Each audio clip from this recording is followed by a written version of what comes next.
Hey folks, hope you're well. It's been so long since I've done a video that I actually forgot how to record them. I was sat here a moment ago, I'd loaded up my editing software and was all ready to start recording into that, and then realised, hang on a minute, that's not how you do this, or at least I don't think that's how you can do it. I had like Adobe loaded up ready to press play, and then thought, there's no file, I've not recorded the file yet, I need to use OBS. So here I am in OBS recording the file. Now, I put the headline as I've made a terrible mistake, or however I ended up wording this, because I made a stupid mistake at the weekend and I didn't stream on Sunday night as a result of this mistake. I am sat down now, so the mistake has gone okay. It's not graphic, it's not it should be relatively safe for work, but it's embarrassing as hell, and it's one of those where I was like, I'm going to talk about it on the vlog, but I don't necessarily feel like everyone in the world wants to hear it. Although most of you will. You've heard Kev's stories. It's not as bad as Kev's stories, but basically, I made a terrible mistake. I thought I would do a bit of tidying up. I thought I've got a Veet for men kit, and I've used it before. I know it doesn't cause any harm, and I applied it following the instructions. And the instructions are basically apply it to the area that you want to remove hair from, leave it 10 minutes, 5 to 10 minutes. It says 5 minutes in, see if a bit of hair comes off, give it a scrub. If it does, you're ready to go. Wait the full 10 minutes otherwise. And I thought, well, I waited 10 last time, I'll wait 10 this time. So 10 minutes rolls around. I start wiping with the tea towel, the flannel that I'd followed the instructions and wet. And I thought, okay, cool. Seems to have worked well. And then I was like, oh, there's this whole area here that it hasn't worked in. And I was just like, I guess if it hasn't worked and the hair's still fine, it doesn't look at all hit by this, I should just reapply the stuff to all the bits that still have hair on them, because obviously it didn't get there. I must have missed them. It mustn't have been applied to that area before, and that's why nothing happened.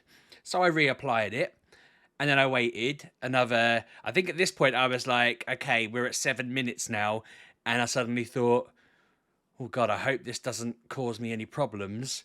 So I wiped then. Everything came off as it was, but I had basically given myself chemical burns everywhere. Everywhere. To the point where I was like, oh no. Okay, this isn't the end of the world. Like, it's uncomfortable, but it's not too bad. It comes with a moisturizer. I'll pop that on. It'll make everything feel better. I put that on and I thought, okay, that wasn't too bad. This will just ease things. This will just make things comfortable again. The redness will go down. Like, I'm talking redder than like this, redder than that. You know, like full on sort of. Where are we? I can't get. You know. We're getting towards Pokemon Hat here. His name's literally red as red. And I'm like, okay, this needs to fade. So then I'm Googling, what can I do? And it's like aloe vera, but people are saying that stings. People are talking about other things that might help. And then I thought, oh, steroids are anti-inflammatory. I have some steroid cream.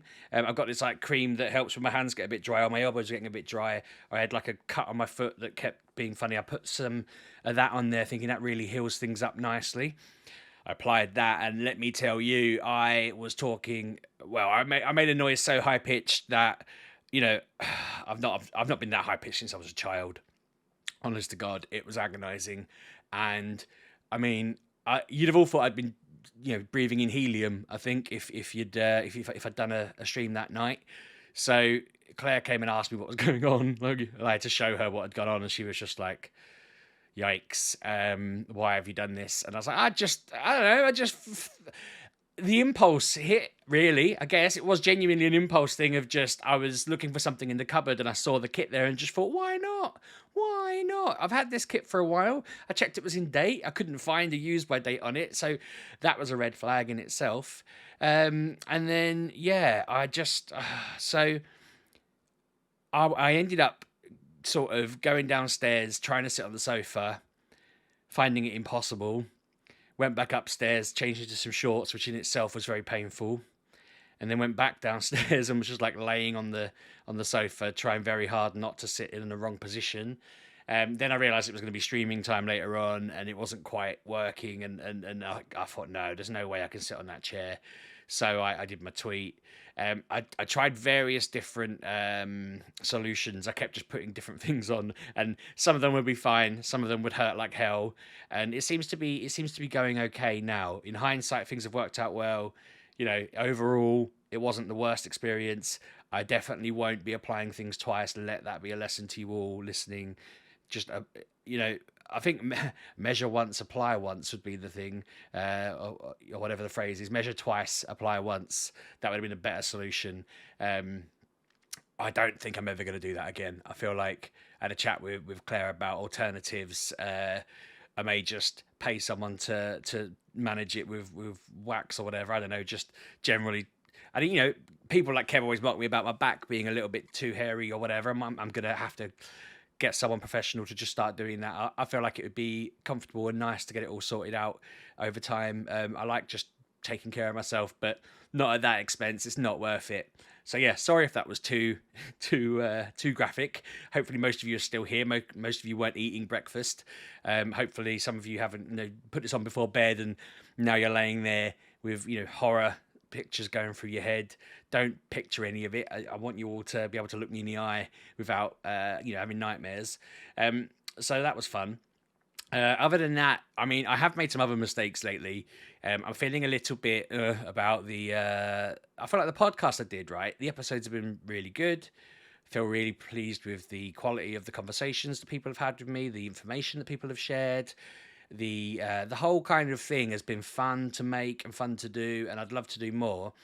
But if I'm really honest, like, it hasn't grown. The initial amount of people who've listened to it have just listened to them all, and it hasn't gone beyond that. And that's great because that means there's a good group of people that are listening to each one and they're benefiting from it. But I can't, for love nor money, find a way to get more people to listen to it. Someone suggested I maybe guest on other podcasts, and I thought about that's a good idea. I do need to have the feelers out and see who's about. And I think that'd be good in general. Like maybe if I appeared on more things, it would be a good way to say, watch this guy's vlog, listen to this guy's gaming podcast, listen to this guy's careers podcast. Look at the comics or whatever it is. It's a good way to get you out there, but. Yeah, I ended up joining a Reddit for autistic people and trying to promote it on there, and it got literally no replies. The people that upvoted it are people I basically spoke to about getting it upvoted for me, so that was shameful. I posted on a couple of Facebook groups asking permission. A couple just ignored me, so I posted anyway. I ended up getting banned from one group because I didn't realise. So someone was asking for advice about their kid, and someone replied going, maybe I suggest you check them out with ABA, and I replied, ABA's child abuse. You don't want to be doing that. And they banned me from the group, and I didn't realise until I looked into it that the group was ran by an ABA therapy team, which is slightly worrying because they have a group called Autism Support Group that's got like 19,000 members, and it's run by 5 family members who run an ABA therapy clinic. So I'm like, ooh, which is something that's in the back of my head, like, that's probably one of the first groups you see when you type in autism or autistic support on Facebook, and it is the first one. That's why I got it. I went there thinking people who want support might want support finding jobs, but that backfired. So there is just no way to do it these days. In the old days, like with Mature Gamer, it was like do a podcast, do 3 podcasts, put them on iTunes, get the Mature Gamer podcast forum that existed at the time to all listen to it, all give it a review, and then you shut up into New and Noteworthy, and then everybody went on iTunes, saw you in New and Noteworthy, and they listened to you. These days, there is a New and Noteworthy, but it's not on the front page. It's in the career section because it's a career podcast. We're not even on there. You can't see us on the list at all. I feel like they might suppress the word autism, which I didn't know, but I noticed that a few of the episodes have that cut out of the title if it's in the title. I need to email Apple and say, what the hell? But it's impossible to really get anywhere on that unless you happen to be looking at the New and Noteworthy business level, and we're not in it. So then on Spotify, which is the one you're supposed to aim for, there's no like find new podcasts thing. And on everything else, there's just nothing. I've done some TikToks. I did a TikTok video with the logo at least, and I did a TikTok of our comics that we put out, and one of them gets so many views, it's ridiculous, and that keeps bringing people to my profile. I feel like I need to start putting stuff on there, but yeah, that hasn't really helped boost the podcast listeners. I really thought people would find it useful and lots of people would listen to it, so I'm hoping maybe it'll click over time. And I'm not saying I wanted it to go viral overnight. I'm just saying I'm surprised how unhelpful it seems to have been. And yeah, it's a shame. It's not the end of the world. We go again, but I feel like, I don't know. I thought I was onto something that would be useful there. On some positive news, it's not all a misery video. I won an award at work recently. I won an award for outstanding contributions to the company, which is great. I feel a bit silly because I didn't go to the event. I got a message saying, "What time are you arriving?" And I was like, "Arriving where?" And they said, "At the event." And I was like, "Oh, I didn't think this was for me." And they were like, "Oh, well, no, it is for you. You should have been coming." And I was like, no, there's too many people there. And then I got a message the next day saying, "Congratulations, you won an award." My foolish response was, "Oh yeah, is there a list of who else won awards?" Thinking, did everybody get an award? But looking at it, there was the salesperson of the year, there was the new salesperson of the year, there was like a technical award for a techie person, and then there was outstanding contribution to the company, which was for me, which was lovely jubbly and unexpected and very, yeah, just random. I need to go and pick up the actual award at some point. I don't know what it looks like or how it fits or whatever, like whether it's something I could just put up here or whether it's, I don't know, little or silly or whatever. I have no idea, but that's cool. I've never really won an award before for stuff I do. I feel odd about it. I don't feel like I give myself the credit of, oh, I did good. I know I do what I need to do at work. I meet the bar. I have lots of skills. I'm always able to do things that people need me to do, but I don't feel that. I was surprised. I was like, why me? Why did I get this? And, you know, it's interesting to have won something and be awarded something for skill, but my brain just doesn't let me comprehend that I did anything good. So I don't know. It doesn't work like that. I'm just weird, and that's probably. I mean, that's part of what feeds into the podcast stuff. Probably, I'm not there going, wow. All the people who watched episode one, listened to episode one, have listened to all of them. That's great. I've helped those people. I've gone, really thought I would fix the world's problems with this few hours of content. Really thought the history of the world would change from here, but no. Maybe I'm just broken in that regard. But yeah. That is silly, and it's great that I won it. I'm happy with myself, and I'm glad that work recognised my input, and that's great. Beyond this, I'm not going to go into it now because I feel like it would just pull the video into too long of details and so forth. But I do need to do a video about Ben next week. I feel like just a little flavour of that. I feel like well, basically, I'm trying to reach out to the paediatrician that diagnosed Ollie to see if we can speed up and avoid the waiting list for Ben. He's really struggling now. He's kind of, this term especially, he's kind of gone from, you know, signs of needing help to absolutely needing help, and I feel like he's proving to have more challenges than Oliver did, because it's just a slightly different personality, completely different personality, and I'm just trying to get to grips with the situation at the moment. It's been a bit exhausting, but I feel like when I'm a bit more on top of it, so before Tuesday I'll do a video that kind of goes through it in a bit more detail, because yeah, I just feel like, bless him, he's entering that phase and it's a learning curve again. I mean, all autistics are different. The school think he's probably ADHD as well. They were saying ADHD, and I was kind of like, well, he's going to be both then, because there's no way he's not autistic. Like, literally, if I'd be flabbergasted if they said he wasn't. I feel it is definitely the case, but annoyingly, we can't get. Well, question for you lot to answer if you're still watching. Do you know that whether autistic children qualify for a blue badge, disability badge?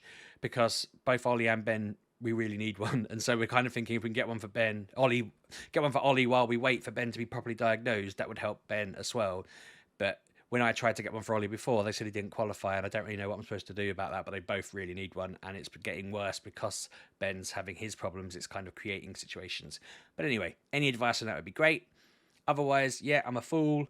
Yeah, don't apply veet twice. It's just not worth it. It's just not worth it. Use wax, whatever else. Anyway, thanks for your time. Let me know how you're getting on in the comments. Let me know what you're up to. Give me your horror stories. I want to hear funnier stories and, you know, things that you've done. And yeah, I'll catch up with you all soon. Cheers.